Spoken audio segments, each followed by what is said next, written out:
When we talk about important developments in technology, we always talk about things like the invention of the personal computer, of the internet in the 80s, and then things like social media, Google, YouTube, and now most recently the developments in AI and large language models. But there is a fundamental shift, I think, that happened around 2010, 2015 maybe, that nobody talks about, and it's a shift in our relationship with digital technology itself. Welcome to the Bold Perspectives podcast.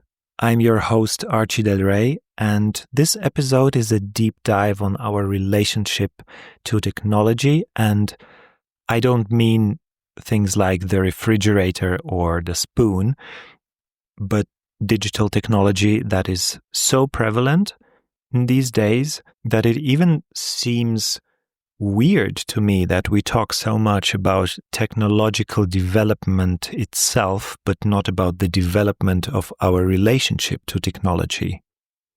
And I have to put a little disclaimer first that I am not in any way against technology itself. I was developing computer games when I was 12, while other kids were playing ball outside, But these recent developments are deeply unsettling for me, and maybe especially for me because I have such a profound relationship with technology and always had. I was working at a cafe that also had an event space, so we would host yoga lessons and lectures and concerts and all kinds of things there. Before I worked there, they purchased a custom-made audio, video, and light setup for the spaces for about 100K. So a really expensive custom-made thing. They probably built it at like 2008, maybe 2010. And the kind of key feature of it was that you had a custom-made app for an iPad so that you could control and dim the lights and control the volume of the wireless microphones and the audio system and everything from this iPad. So you could actually walk around, and no matter where you are, through Wi-Fi, you were able to wirelessly control the light and the audio system. So during my first weeks there, I had spoken about this system to each and every employee who was using it, which was around 15 to 20 people. And I also spoke to the guys who built it. And during that time, the guys who built it wanted to sell us an upgrade for another like 10 or 20K or something. And we were, of course, hesitant. And what was mind-blowing to me is that already then there was this gap, like a massive gap between the perspective of the guys who built it and the perspective of the actual users. The guys who built it thought it was revolutionary and that it was totally worth the price. And it would require very little training to actually be able to use a relatively complex lighting and audio system. The experience of the users, on the other hand, was that this thing was just buggy. And they were complaining all the time that the system was slow and that it sometimes would freeze and then you had to restart. And if you're lucky, then it will work again.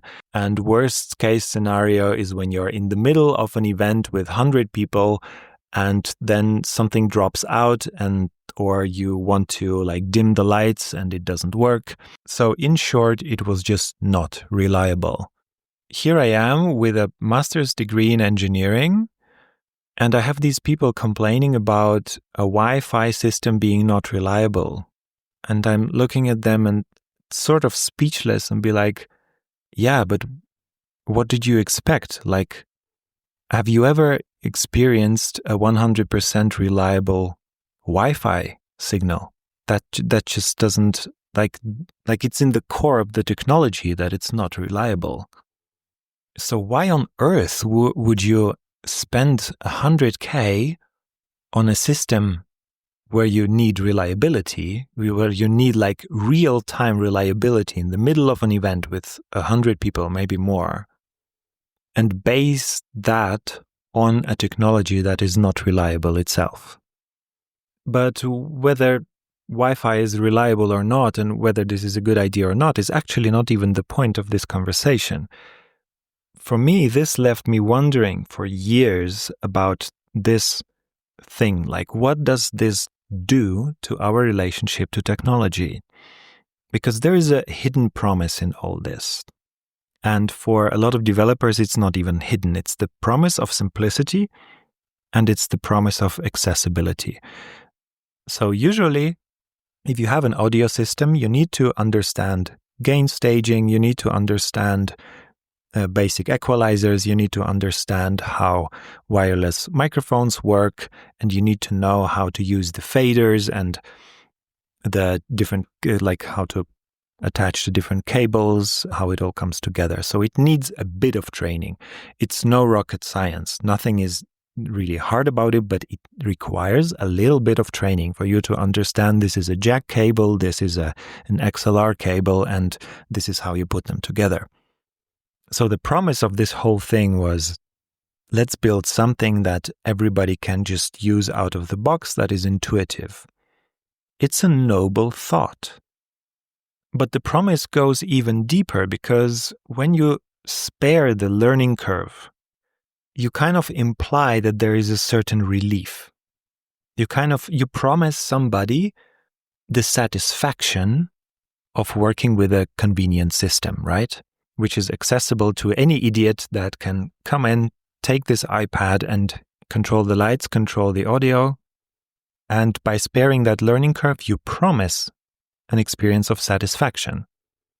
When I look at the outcome of that whole experiment, I do not see any satisfaction. Like, not a single user of this technology was like, hey, look, I'm so satisfied using this. Everybody was frustrated. And not because it was convenient, like on the surface level, but because it was not reliable. So the whole promise of accessibility was at the cost of reliability. The problem is that as developers, we make the mistake to think that 99% reliable is okay, or sometimes even like 80% reliable is okay, which is probably like a more realistic number for a Wi-Fi based system. But the problem is, if the promise is satisfaction and not frustration, then you need 100%. Because even that 1% makes the promise a false promise. And I have to explain why, because this is not necessarily straightforward. That 1% is enough to cross what I call the opacity threshold. It's enough to make the system obscure so that you are left behind with the feeling that there is no way you can improve or learn to make this better. Let me explain. Like with a classic audio system using XLR and jack cables, no Wi-Fi, the system is 100% reliable, but it requires some training. So if you are trained, there is the possibility of excellence. There is the possibility of mastering the tool. With a Wi-Fi based system where you do not have 100% reliability, there is no option for mastery or excellence. With a classic system, when you make a mistake, you can learn from it. With the convenient and accessible system, you are spared the learning curve, but with it, you kind of get the baby thrown out with the tub water, sort of, because you are also spared the option to become a master at the tool. Because there is no way you can figure out what went wrong and do it differently the next time. the only thing you can do is just swallow your anger and reboot the iPad and hope that it will work. So because you cannot learn, your relationship to the thing changes. The system becomes opaque, it becomes obscure, it becomes sort of like a black box that has a complexity in it that you cannot grasp. This takes away the possibility of improvement for you, and there is no reliable input-output relationship anymore. So you cannot really learn how the tool works. It's not like a spoon, which is, for a baby, it's very confusing. It's like, what can you do with it? You can make noise with it, you can hold it here, you can hold it there. But at some point you understand the technicalities of a spoon and you can become master user. The same thing is with each and every, even so buggy, software from the 90s or the early 2000s. It's all deterministic. So now with the increasing complexity of code, the increasing complexity of hardware, we get more and more into this territory where everything is a black box and there is no mastery possible. So the tool essentially is not a tool anymore, because you cannot call something a tool if the usage of it is not predictable. Essentially, things like Wi-Fi become an entity that you have to petition, that you have to address and kind of build this fuzzy, unpredictable relationship with, instead of using it as a tool. And that in itself creates frustration first, but then there is something even more crazy happening, which is because of all the pressure that you have, that everybody else is using Wi-Fi, everybody else has a MacBook, everybody uses WhatsApp. So you start entering these relationships with the different software, with the different hardware, even though it is frustrating that these things are not tools anymore. Even for me, like a seasoned tech nerd, these are not tools anymore for me. So what we enter is what I would call a sort of a technological Stockholm syndrome. If you remember, the classic definition of a Stockholm syndrome is that you fall in love with the abuser, so you create this sort of toxic relationship. So this is the same thing that is happening to us. So all the constraints are pushing us into these relationships that we kind of feel abused in, because there is this frustration. You want to use something as a tool, but it is not reliable enough, so you cannot really use it as a tool. It's a bit like if everybody would use weather forecast and expect it to be 100% reliable. It's like you look at it, and then if the weather does not behave 100% like the model predicts, then you'd be frustrated. And this is how most of the people nowadays use technology. This has somehow become the standard. And forgive me the maybe not so smart comparison, but it's a bit like religion. You are born into a household with certain religious normality, then you grow up, and at some point you will realize, wait a minute, I never opted into this. I never said yes to being a Christian or whatever, Catholic. I don't mean to judge any religion. What I'm saying is that there is a choice that is sort of made for you. Nobody's really said yes to using smartphones or to using social media. We just use it because everybody else is using it. And it would be a pain in the neck to not use it. But to me, honestly, as a smartphone user as well, as a very late adopter, I have to say I never said yes. There was no full body yes to okay, now I'm going to be a smartphone user. It was more like I felt pressured into using it because for some work that I was doing, some apps were required and those only work on an Android device. This is why I bought an Android device and then I got used to it and whatever. And all that makes me want to take a sober look at where am I? This moment when you as a teenager wake up and be like, wait a second, there are other people that are not devoted Catholic Christian. Do I actually want that? And this is sort of the moment where I'm right now. Like, I have this smartphone in my hand right now, like a pretty new Samsung whatever. And if I'm really honest, what I'm holding in my hand is data logging device, like some other companies that I don't know, data logging device, like not my own. It's written in the privacy policy, by the way, that I do not own anything that is on this device. It has a bad battery and it is not possible to turn it off. And it is designed, like consciously designed, to destroy my attention span.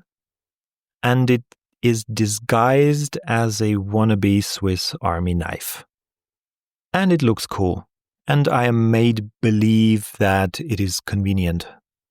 Even though when I take a really closer look, I don't see how having to download an app and to register my email address and to enter authentication codes and tapping on motorcycles to prove I'm not a robot, then adding and authenticating a credit card, and all that while feeling the pressure of maybe not having enough battery or not having enough signal.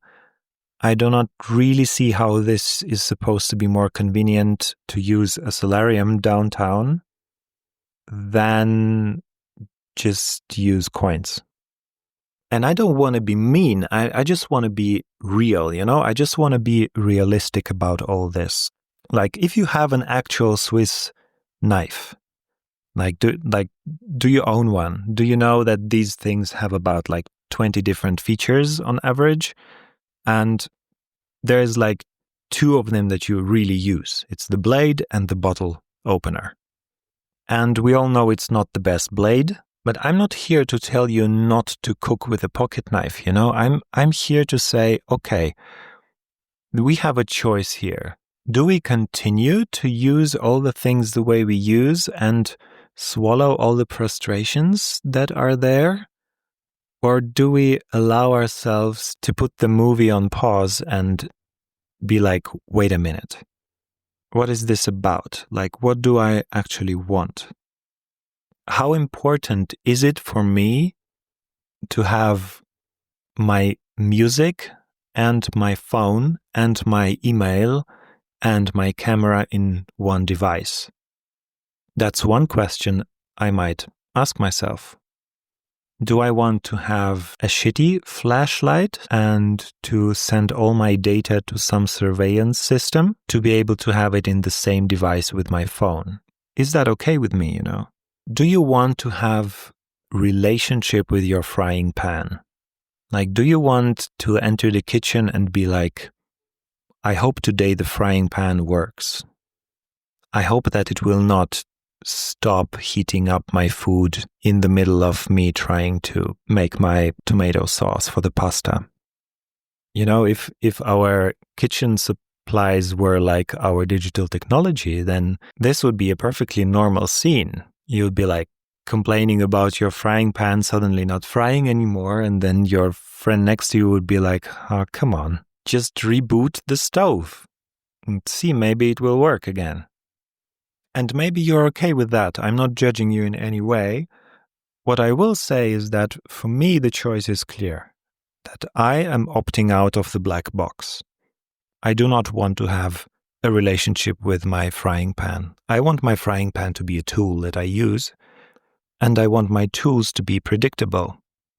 I'm not against experiments, even black box experiments, but then I define them as experiments and not as tools. I do not have all the answers myself. The whole problem is not designed for one person to have all the answers. Because many pieces of technology we use nowadays are sort of a groupthink. In psychology, a groupthink is defined as the phenomenon that happens in a group of people where each individual assumes others to be conscious of their choices and assume others to have thought everything through, so you do not ask the questions, and then if everybody does that, then the whole group ends up taking a decision that no individual actually wanted to take. And it's the same thing that happens, for example, with Facebook. I have a few thousand Facebook friends, and I do not know one single Facebook user who actually enjoys using Facebook. The only reason everybody is using Facebook, at least those people that I know, is that everybody else is using it. So I cannot individually opt out of this. This is about creating collective solutions and rethinking technology based on our actual values. So the only exit of any groupthink, of anything that you were born into, put into, pressured into, is to take a moment to consider what are your values, what is important to you. To me, if a piece of technology, if something that is declared as a tool is not compatible with my values, then it's a no. Then it's beta, it's not ready yet. It's in that experimental phase. And I think as a society, we have to admit to the fact that about 90% of technology that we use every day is in the experimental stage. Like most of the technology that you are using right now, you have no idea of its impact on your health, neither psychologically nor physically. Like if I had to list those pieces of technology that are ready for use, that I consider safe, that I consider tools, that I consider just generally good for humans, smartphones would not be on that list. Smartphones really mess up your health. Social media would not be on that list. Nuclear power plants would not be on that list. And this is not even a political argument. This is just like plain truth. Like nobody knows how to operate nuclear plants safely if you include the whole life cycle of it. So it's just unknown. Anything that is unknown, anything that is unreliable, not tested enough, is just in the beta stage. If I had to list the safe ones, it would be a very, very short list. So here is to waking up to the truths in front of you. Here is to realigning with your values and understanding what actually is happening in front of you. What are your actual relationships to the software, to the hardware, to the tools, the so-called tools that you're using? Here is to actually embodying the frustration that is there anyway. Here is to a more conscious relationship with technology. Thank you for listening to the Bold Perspectives podcast. I'm your host, Archie Del Rey, and I wish you all the best. I'm curious to hear your comments, and take good care.